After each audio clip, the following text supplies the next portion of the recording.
Guys, आज हम बात करेंगे BCIM पर, जो कि BRI प्रोजेक्ट के अंदर ही आता है।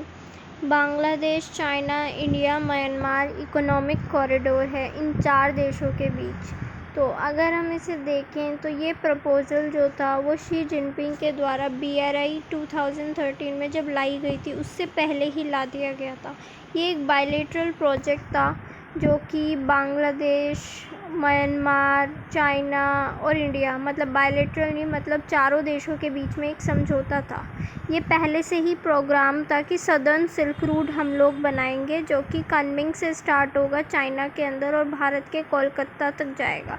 रास्ते में ढाका और मंडाले म्यांमार का, उनको इन्वॉल्व कराया जाएगा ताकि हम इंफ्रास्ट्रक्चर डेवलप कर सकें और ट्रेड को डेवलप कर सकें, कनेक्टिविटी बना सकें, टूरिज़्म के लिए, ट्रांसपोर्टेशन के लिए, ट्रेड के लिए।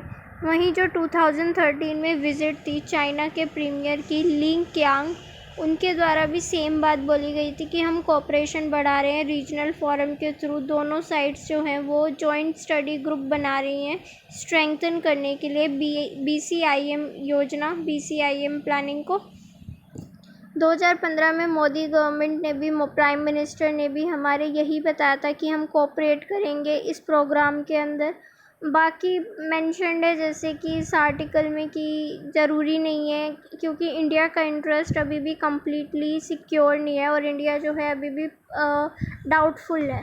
जैसे 2017 में डोकलाम हुआ था, कहीं ना कहीं यूनिलेटरल प्रोग्राम है चाइना के कि वो किस तरीके से अपनी कनेक्टिविटी के लिए जो भूटान वाला रीजन है वहाँ पर फोकस डाल रहा है। भूटान वाले रीजन पे, डिस्प्यूटेड टेरिटरी पे किस तरीके से बिल्डअप कर रहा है, रोड बना रहा है। तो ये सब जो प्रोग्राम्स है चाइना के, वो कहीं ना कहीं हमें डाउट में डाल देते हैं कि कल को इंडिया अगर इन्वॉल्व होता है तो कुछ भी हो सकता है। ऊपर से इंडिया की सिक्योरिटी थ्रेट है, जिससे नारकोटिक ट्रैफिकिंग है, साथ ही इंसर्जेंस है। जो नॉर्थ ईस्ट वाला रीजन है वहाँ पे इंसर्जेंस देखने को मिले हैं। चाइना का रिकॉर्ड रहा है कि चाइना ने 1962 के वॉर के बाद नागा रेबेलियन को सपोर्ट करा था। साथ ही हमारे अजीत डोवाल जो हैं नेशनल सिक्योरिटी एडवाइज़र, उनका भी यही मानना है कि चाइना को नॉर्थ ईस्टर्न रीजन में डालना एक तरह से हमारे यहाँ इंसर्जेंसी को बढ़ावा देगा, जैसे कि पहले किया गया था। और जो कॉरिडोर है उसकी सफलता को लेकर डाउट है, तो उसके अल्टरनेट दिखाए जा रहे हैं। जैसे कि अगर आपको इकोनॉमिक कॉरिडोर या लिंक बनाना ही है तो बिम्स्टेक का ऑप्शन है एक आपके पास, आप बिम्स्टेक का यूज़ कर सकते हैं, बिम्स्टेक मेंबर्स को यूज़ करके। The next one is trans Himalayan economic corridor. Trans Himalayan economic corridor, अगर हम इस कॉरिडोर की बात करें तो ये हिमालयन रीजन के ऊपर फोकस करता है। जो हिमालय वाला रीजन है जो कि बहुत ही उबड़ खाबड़ है, उसका टेराइन एरिया बिल्कुल भी अच्छा नहीं है, वहाँ पर आप डेवलपमेंट करने की बात कर रहे हैं। बेसिकली नेपाल और चाइना के बीच में है ये प्रोग्राम, जिसे अब चाइना ने बेल्ट एंड रोड इनिशिएटिव में ही शामिल कर लिया है। हिमालयन रीजन में मतलब आप एक कॉरिडोर बनाने की कोशिश कर रहे हैं।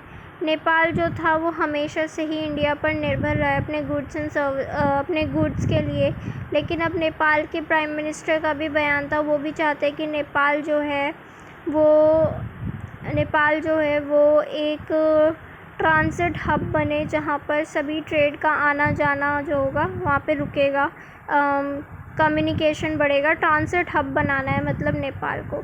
साथ ही जो 2016 में जो प्राइम मिनिस्टर थे दाहाल, उनका ये भी कहना था कि हिमालय जो है अब बैरियर नहीं होने चाहिए, ऑब्स्टेकल नहीं होने चाहिए, जैसा कि हिस्ट्री प्रूफ करती है हिमालय को एज बैरियर प्रोटेक्टर बताया गया है।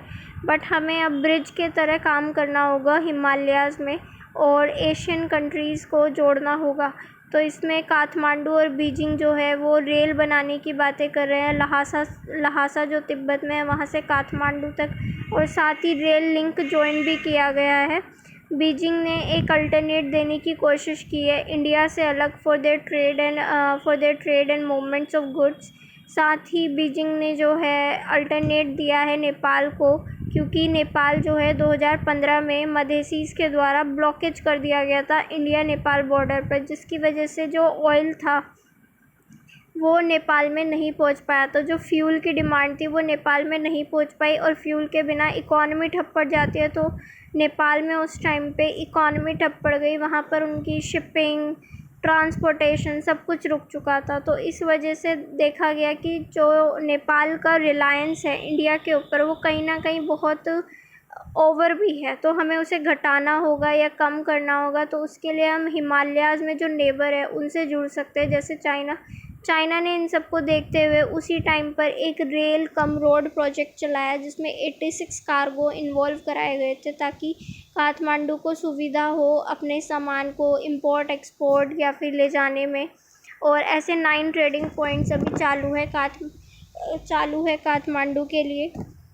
इसके अलावा बताया गया है कि जो चाइना है वो बॉर्डर्स को कनेक्ट करने की बातें कर रहा है। तो चाइना का ये जो प्लान है कहीं ना कहीं इंडिया के लिए खतरा तो है ही। तो इंडिया ने भी डिसाइड करा है कि अब तक जो हम बॉर्डर्स पे इनएक्सेसिबल रहते थे, पुअरली कनेक्ट रहते थे, अब हम उन्हें ख़त्म करेंगे और अपने बॉर्डर को जोड़ने का काम करेंगे।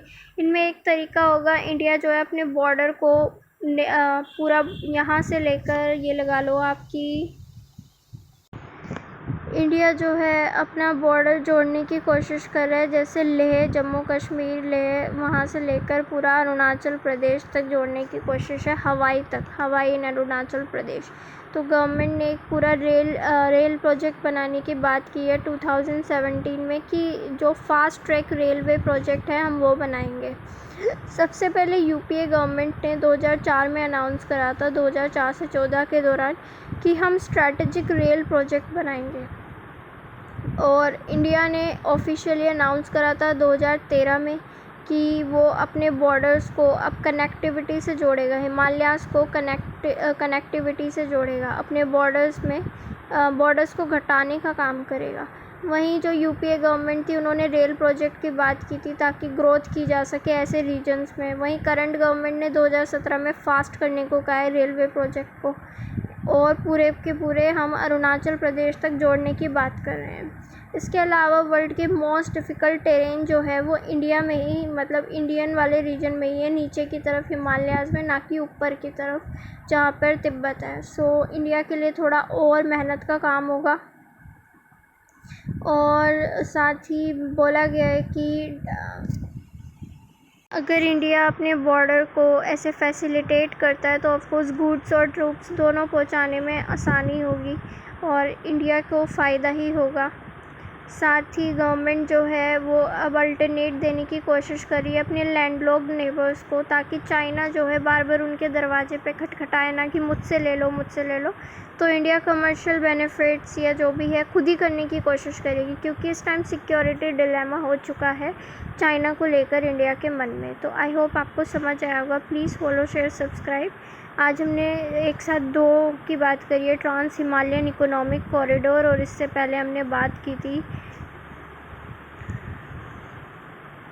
China Pakistan economic corridor. पिछली वीडियो में हमने बात की थी इसकी CPEC की। तो आज हमने 2 टॉपिक्स पे बात की थी, एक था BCIM और एक था नेक्स्ट वाला आपका ट्रांस हिमालयन इकोनॉमिक कॉरिडोर। तो ये जो दोनों कॉरिडोर हैं ये भी उन्हीं का पार्ट है BRI प्रोजेक्ट का। जैसे कि पिछली वीडियो में आप कल की वीडियो देखिए, उसमें आपने BRI प्रोजेक्ट के अंदर 5 प्रोजेक्ट का डिस्कशन करा था।